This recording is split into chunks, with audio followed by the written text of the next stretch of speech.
Inferno, qual a origem? A origem do termo inferno é latino, inferno, que significa as profundezas ou o mundo inferior. Origina-se da palavra latina pré-cristã inferus, lugares baixos, infernos.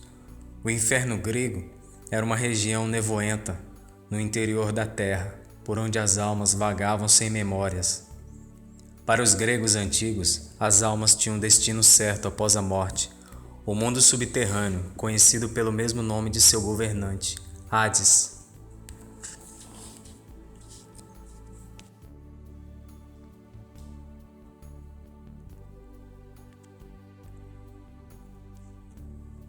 A palavra hebraica Sheol está traduzida para inferno nas seguintes passagens: Deuteronômio 32:22, Salmos 18:5, 55:15, 86:13, 116:3, 139:8, Provérbios 5:5, 7:27, 9:18, 15:11, 24, 23:14, 27:20, Isaías 5:14, 14, 9:15, 28, 15, 18, 57, 9.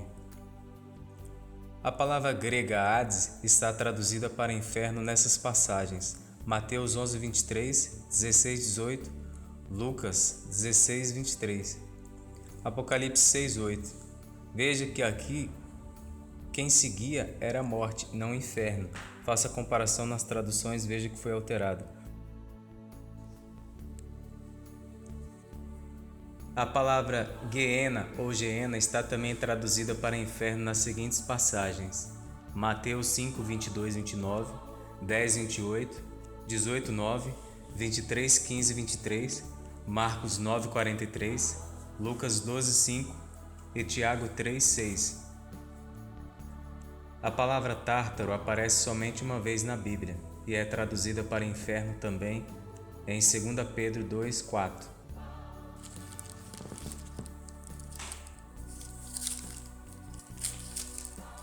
Portanto, a palavra inferno foi traduzida de forma errada, mudando e dando sentido diferente do original, que é sepultura, mundo dos mortos ou morada dos mortos. É onde os mortos aguardavam o juízo final. No físico, temos a sepultura na terra, o destino do corpo, e espiritualmente a alma que aguardava juízo. Vamos analisar essa passagem. Jonas 2:2. E disse: Na minha angústia clamei ao Senhor. Ele me respondeu: Do ventre do inferno gritei, e tu ouviste a minha voz. Perceba que Jonas não estava no inferno, mas no ventre de uma baleia ou de um peixe, em uma situação de juízo, pois desobedeceu a ordem dada por Deus. Compreende? Vamos ver a outra tradução original. E disse: Em meu desespero clamei ao Senhor, e ele me respondeu. Do ventre da morte eu gritei por socorro. Viu a diferença? Jonas se viu à beira da morte. Vamos ver aqui em Amós 9:2, outra comparação. Ainda que cavem até o inferno, a minha mão os tirará dali, e se subirem ao céu, dali os farei descer. Veja, cavar até o inferno, evidentemente que fala da sepultura. A tradução original: ainda que escavem até as profundezas, dali a minha mão irá tirá-los. Se subirem até os céus, de lá os farei descer. Viu a diferença? Vamos ver a última aqui. Mais uma. São muitas, você pode conferir na sua casa com mais tempo. Mas não sabem que ali estão os mortos. Os seus convidados estão nas profundezas do inferno. Já estão no inferno? Veja só. Vamos ver a comparação com a original. Mas eles nem imaginam que ali estão os espíritos dos mortos, que os seus convidados estão nas profundezas das sepulturas. Da sepultura, bem mais claro, né? Provérbios 9:18. Ok. Agora vamos falar sobre o que aconteceu com as almas dos mortos após Cristo ter feito o julgamento final, dando destino às almas. As pessoas, em sua maioria, não têm prazer no sofrimento dos outros, ou em ver um simples animal ou inseto sofrer por muito tempo, não é mesmo? Se o ser humano que é mau, conforme Marcos 10:18, e age assim, por que Deus teria prazer em ver alguém sofrendo eternamente? Claro que não. Consta que está escrito: os maus serão destruídos eternamente.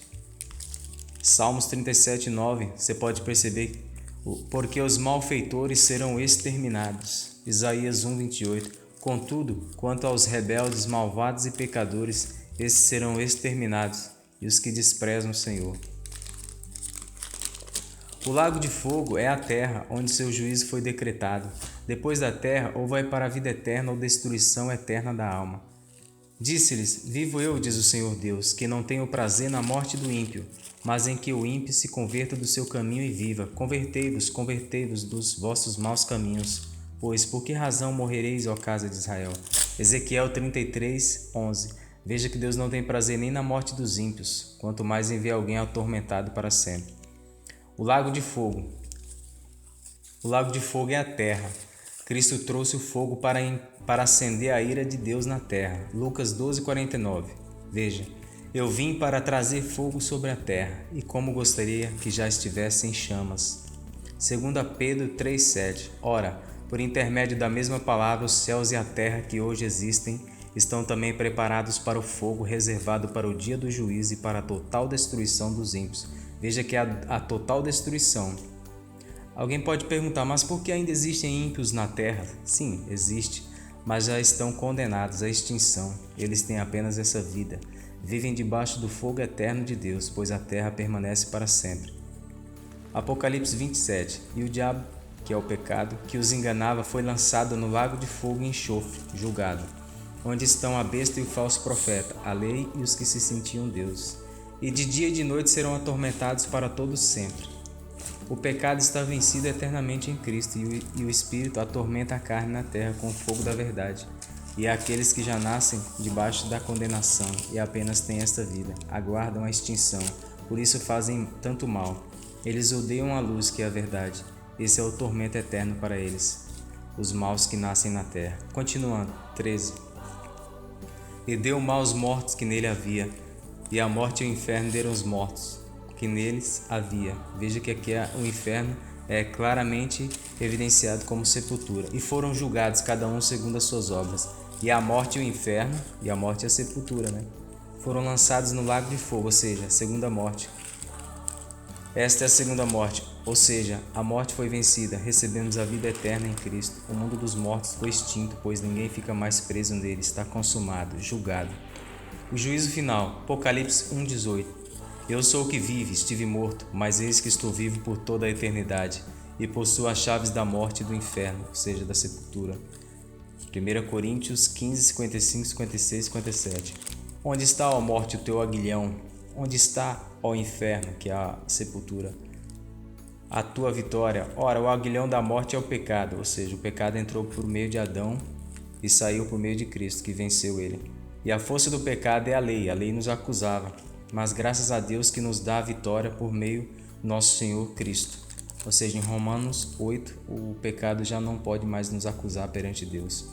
O mundo foi condenado, e a condenação é esta, que a luz veio ao mundo, e os homens amaram mais as trevas do que a luz, porque as suas obras eram más. Porque todo aquele que faz o mal odeia a luz, e não vem para a luz, para que as suas obras não sejam reprovadas. João 3, 19, 20.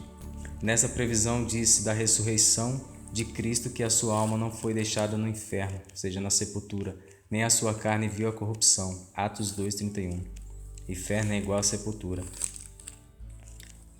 Mateus 10, 28. Não tenham medo dos que matam o corpo, mas não podem matar a alma. Antes tenham medo daquele que pode destruir tanto a alma como o corpo no inferno. Aqui a tradução Almeida se vai ver inferno, mas na original seria sepultura.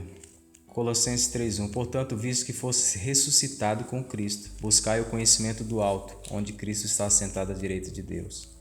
Em Colossenses 3:2, isso aconteceu quando foste sepultado com ele e ressuscitado com ele. Conclusão: Cristo aniquilou o diabo, que é o pecado, que nos acusava perante Deus desde Adão, pois foi perfeito, venceu a morte, nos dando a vida eterna, e nos deu poder e vida para vencer o pecado na terra por ele vencido, que está na carne condenada, no juízo eterno, pois a terra permanece para sempre. Segundo Eclesiastes 1:4. Vivemos entre condenados, eles não suportam o fogo, juízo, são atormentados pela verdade, não a suportam ouvir, porque sabem que tem pouco tempo. Por isso apressam em fazer tanto mal, pois serão banidos da eternidade, ou melhor, o pior para eles, já foram banidos da eternidade, serão exterminados Mas felizes aqueles que foram escolhidos, redimidos pelo Cordeiro de Deus. Contra esses a morte não tem poder, reinam já em vida sobre a morte, e o pecado, vencido completamente em Cristo, não podem dominá-los. Sendo assim, não há o que temer.